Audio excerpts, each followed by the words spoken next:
Hey guys, welcome back to Nyx Reads. I want to preface this video by saying thank you so much for everybody who has recently subscribed. I know quite a few of you came over upon Olives from a Book Olives booktuber recommendation video. That was completely unexpected. I had no clue that she would mention me in there, and I'm just honestly so grateful. My last video, which was the book haul, was pre-filmed. I was just so happy by all of the genuine comments from all the new subscribers and existing subscribers that I got on that video. So either way, if you're watching this and if you're subscribed, thank you so much for your support. I really appreciate it. I myself am still going through all of the other booktubers that a Book Olive has recommended because they're all great. So a lot of Canadian and also German representation on there, which was really cool. All right, so this is my first monthly wrap up of the year. It's for January. I know it's a bit late, but I am nevertheless super excited to share the 8 books that I've read in the month of January with you, because I have already found not one, but 2 5-star reads and another little addition that I'm gonna do for all of my wrap-up videos throughout the year is this is inspired by Ray of Books. I'm gonna leave her channel down below. She puts in her videos how much money she saved by using her library card, and I want to start doing that too, because out of the 8 books that I've read, 6 came from the library, either physically checked out or through the Libby app as audio or ebook. And I want to entice you guys to also go and use your libraries or sign up for your card if you haven't yet. The order of the books that I'm going to talk in is from worst to best. Starting with 2 novellas actually by Hazelwood. It's Stuck With You and Under One Roof. I gave Stuck With You 3 stars and Under One Roof 3.5 stars. They're part of the Loathe to Love You book, where there's 3 short stories in there. I've read Below Zero back in December. For it being such a short romance, I thought the characters were actually fun to follow. But upon reading all 3 of them, I can't help but notice that all of them follow the same cookie cutter pattern, where you have your female lead character who works in a very specialized field of STEM, which that is not a criticism. That was actually cool to read about that. But all 3 female characters have some kind of issues either with relationship or commitment. They're just really not into it. And then all 3 of them are tiny petite women. And in all 3 of them, the male interest is this tall, and emphasis on tall, brooding masculine guy. It's the same formula across all 3 stories. All of them start out as acquaintance to enemies to lovers. In Stuck With You, it's Sadie, who's literally stuck in an elevator with a guy she previously met before and has some history with. Now they're enemies. And in Under One Roof, it's Sadie who gets stuck with a roommate she doesn't really like. And in all 3 stories, you'll find so many sentences that go along the line of, and he picked me up like I was a piece of cake, or he picked me up like I was a little kitten, or he picked me up like I was no heavier than a box of cardboard. Like it's literally like always the same fantasy. I don't know, I feel like she could have really mixed it up there. Why can't it be in one of the stories that the female lead is 6 foot tall and the guy is 5'5", or even just mix up maybe the ethnicities? It was like reading the story 3 times but change the font. If I rated all of these books individually and not looked at them together, I would give them a better rating, because I think they had their funny moments, the steamy moments were not that cringy. I would still be interested in Hazelwood's full-length novel, so Love on the Brain and The Love Hypotheses. Just can you let me in the comments below if it's still the same formula though? Is it a tiny petite woman working in STEM who falls for her enemy who happens to be a muscular, brooding, 6 foot plus tall guy? Is it the same thing? Next up is The Spirits Up by Todd Babiak. I gave this 3.5 stars. This is an alternative Christmas story that takes place in Canada, in BC. It is a pandemic story. This story gives Theranos and Schitt's Creek vibes. This autumn story centers around one family in particular. So we have the parents, Benedict. Benedict invented a clean energy machine that really made the headlines. His wife Karen seems to be very unhappy with their marriage and is contemplating an affair. Then we have their 2 daughters. So Charlotte suffers from a chronic illness, and Poppy is starting to crack under social pressure from school, from her friends. So everybody is dealing with something and they internalize a lot of it. I would describe this as a social satire where we really focus on their domestic issues, but it's also a ghost story. I would say I was also part of the niche audience that can relate to the story in a weird way based on setting. So I live in Quebec and I cannot imagine any other city where you see as many Teslas and Canada Goose down jackets or parkas, and there's a lot of mention of that in this book amongst like the experience of a Canadian winter, for example, and the slush and all of that. In a way, it was like I could really feel the setting. I don't know how else to describe this, but that's why it kind of worked for me. And now I'm already moving into 4-star territory. I told you guys I read a bunch of very good books this month. This is no exception. It was great. It is I Must Betray You by Ruta Sepetes. This is my first book by this author. I know a lot of you love her with a capital L, so she's known for YA historical fiction. And this again is YA historical fiction that takes place in 1989 in Romania. This thematizes the dictatorship under Ceausescu. Our protagonist is 17-year-old Cristian. He is blackmailed into becoming an informer. So basically that was one of the things that Ceausescu did under his tyranny, is basically turn as many people as possible into informants and force them to spy on literally everybody. So their own friends, their family, schoolmates, co-workers, just absolutely everybody, people who live in their building. So everybody lives under this constant fear and anxiety, and he lives in poverty as well. And this follows him struggling with that situation, trying to find a way to turn this into an advantage for his family, and then also subsequently following the events of the revolution. It is a very hard topic, as you can imagine, but I have to say that I really do recommend this to absolutely anybody who has some mild interest in history, because I think most of the Western population isn't really aware of what happened in Romania during the dictatorship of Ceausescu, and that includes me.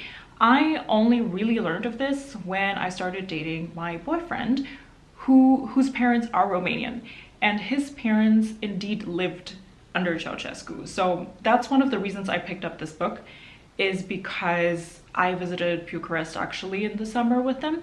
And I know that this is a huge part of their family history. And it's interesting how scenes of this book capture what my partner's parents told me in person actually about their childhood and growing up under this tyranny. So for example, in one of the scenes, I think they're describing how they want to eat bananas, so they stand in line for it. And this is something that my partner's father actually explained to me before, that how he didn't see a banana or ate one until he was grown. They didn't have electricity, so they would have to do their homework with, with candles. So that's why this book had a personal special meaning to me as well. But in general, again, it's so accessible to read because it is YA, and if you've never heard of Ceausescu before, or anything too much about the Iron Curtain, then I think this is a book for you. It really brings to life this historical event in Eastern Europe. I want to give a shout out to Gloria, who showed this book in her videos, and that is why it made it onto my TBR. I'll link her channel down below. She reads a lot of historical fiction. Also, in case you're curious about traveling through Romania, I put together a small traveling vlog on my channel. You can watch it if you're interested. Next, I have a book that goes into a completely different direction, into psychological horror. It's Sundial by Catriona. I have read this author last year, and The Last House on Needle Street made it into my top 3 books of 2022. I loved it so much, so I obviously had to read more by her. How do you describe this book without giving away too much? So we have Rob. She enjoys her normal life. This is what she's always wanted. She has a husband who is a professor. She has 2 daughters and lives with them in their nice home. But she grows to be very worried about her daughter Callie, because Callie is starting to talk to things that aren't there, and she starts to develop very odd interests. This leads her to take Callie and bring her to the Mojave, is that how you pronounce it? Mojave Desert, to her childhood home, where a lot of very messed up things happened. And somehow this is all connected to how Callie is behaving now. And what Rob is hoping is that by bringing Callie to her childhood home and telling her about her past, Callie can be saved. Talking about complex mother-daughter relationships, this harbors so many dysfunctional relationships between so many characters. It is very, very twisty, and there's so many layers to the story that get peeled back bit by bit. If you're open to reading a story about a bunch of messed up people and just messiest family relationships, then this is for you. And the reason why I docked a star off is because you follow multiple perspectives, and one of them I didn't like as much as the other. So that's why my reading experience suffered. And just so you know, this book is quite slow. It has a very, very slow buildup, but I think the payoff is really grand. Next, I have a 4.5 star book. I liked this so much. It's The Lighthouse Witches by CJ Cooke. This came as a complete surprise to me because every year I send out my partner to buy me 2 or 3 random books from the bookstore that hopefully I've never heard of before. And this is one of the ones he came up with in the beginning of the year. Never heard of this author or this story before and loved it. It was so great. It's been a long, long time since I've read a witchy story that I genuinely enjoyed. This is a gothic thriller that takes place on the island of Lawn Haven in Scotland.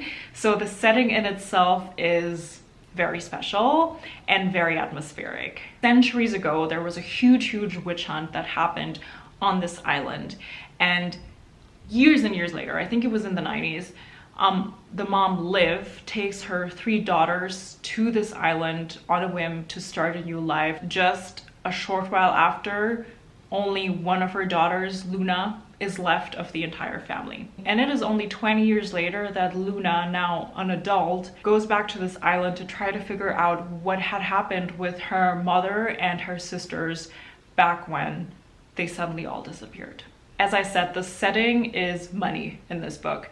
It is set at a rough sea, it is stormy, it is gray, it is cold. There's intriguing twists in here that I didn't really expect of a witch story, but I'm not going to give anything away. And I liked the flashbacks too, because in this book, you also have multiple point of views. You jump back and forth between time. So in the past, you go to the past and then you go to the present with the adult Luna. And I can generally say that I enjoyed all of the point of views alike. So that is why I gave this book such a high rating. For some reason, when I picked up this book, I thought from the cover it's YA, but it's not, it's adult. And yeah, if you're in for a great witch story that is just full of surprises and great characters, great female characters, then please pick up this book. It's a great one. Next up are finally my 2 5-star reads. These are in no particular order because they're so different just by the genre. The first one is Our Wives Under the Sea by Julia Armfield. This is one melancholic treat. It is a slow-paced story. This is the story of Leah and Miri. Leah went on a submarine expedition that was supposed to last for only weeks, but she only came back after a few months because something happened down there that nobody quite understands and they were stuck in that submarine. Leah comes back going through a change. All Leah seems to do these days is keep the tap water running. She barely eats. She doesn't really speak to Miri anymore, and she goes through a bunch of physical abnormalities which are also described. It's part of why this book also makes you uncomfortable. That and the emotional toll that this takes on Miri, because she feels completely at a loss. She is desperate to get her wife back, but she doesn't know what to do. She doesn't know what is happening. You switch between both of their POVs. When you read from Leah's perspective, it is while she is in the submarine in the past. And in Miri's perspective, you're in the present, back in their home, and it's almost like she's mourning her wife. And while Miri's point of view is in the present, she also thinks back a lot of how their relationship used to be before the submarine expedition. It is a very self-aware way of describing their relationship. It talks a lot also about what it is to be in a lesbian or queer marriage. Very self-aware in the sense of that it's almost like Miri's describing two people to you, like the Leah that is with her at the present, or not really with her at the present, and the Leah she was before. A book about a lot of love and a lot of grief as well. And all of this is bundled into this very uncomfortable oddness that Leah is experiencing, and a bit of mystery too, because you don't know what happened in that submarine. What really solidified this book as a 5-star for me is honestly the 2 ending chapters. If you're into love stories with great prose, but you're also open to a bit of weirdness in there, then I think you need to pick up this book. It was so great, very emotional. And my other 5-star read is The Last Chance Library by Freya Sampson. I didn't even pick this book up. It was my friend who visited me here in the city that just left this book here because she bought it at an airport, I think. I really didn't expect anything of it. I thought this is going to be a light and easy breezy read, judging from just the title and the cover. I wasn't even sure what this is about. A completely unexpected 5-star, a book that I didn't know I needed. It was just the right story at the right time for me. And the reason there's this little note on here with the book title on it is because I picked this up upon my sister randomly picking it out of my jar that houses all of the book titles that I have physically here. So this represents my physical TBR. And about once a month or so, I want to just randomly pick a book title and, you know, get it off my shelves to finally read it, which I'm gonna do at the end of this video as well with you guys together. This story is about 30-year-old June Jones. She is a librarian in a small English town, and she is an introvert. She likes to keep to herself. She's kind of reclusive, actually. When her library is threatened with closure, a bunch of very eccentric locals come together to try to save it. The question is, will June come forward and help them? This story had everything I wanted from this book. It had a sweet love interest, very funny pensioners that are super opinionated. It has a very cozy setting, and of course it has June, our main character. I'm now realizing that one of my favorite tropes to read is to have a main character that is super shy, reclusive, a real underdog, not in a great situation in her life, but then really breaks out of her shell and, you know, becomes her or their own person. Kind of like the same reason why I loved The Maid by Nita Prose so much. If you know any other book that has the same kind of trope, then please let me know, because it really seems to be one of the things I enjoy reading. I don't know why. So yes, the story and the characters really just all had my heart. I was rooting for every single one of them, and I did not want the library to close. I wanted everybody to succeed. But one of the reasons I gave this 5 stars is also because it still retained a realisticness to it, so it didn't end up being over the top like a romance or a Hallmark movie. Cozy 5 stars. That concludes all the books that I read in January, and now to the tally. Because I used my library card, I saved a total of $133.92 pre-tax, by the way. Now it's time to pick another random book that I already have on my shelves. Do you want to do it, Leica? Yes.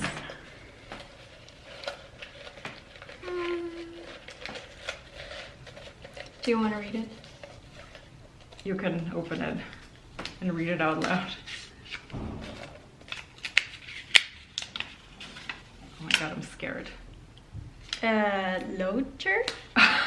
Lord of the Rings. Oh, lol. Oh, okay.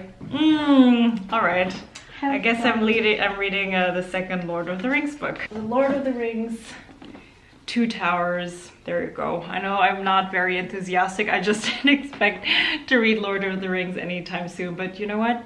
It's fine. This is why I'm doing this challenge. Now that I think about it, it's actually very fitting because we're going to a Lord of the Rings concert, like the live score played by an orchestra this month. So do let me know if you've read any of these books yourself. Did you enjoy them, or do you share my opinion on these? And let me know your book recommendations based on the 2 5-star books that I've just showed you. Tell me that this is gonna be a treat. I mean, I know it's Lord of the Rings, but I'm just a bit scared. Thank you so much for watching. I appreciate every single comment that I get from you guys. Please give this video a thumbs up if you've enjoyed it, and I'll see you guys next time. Bye.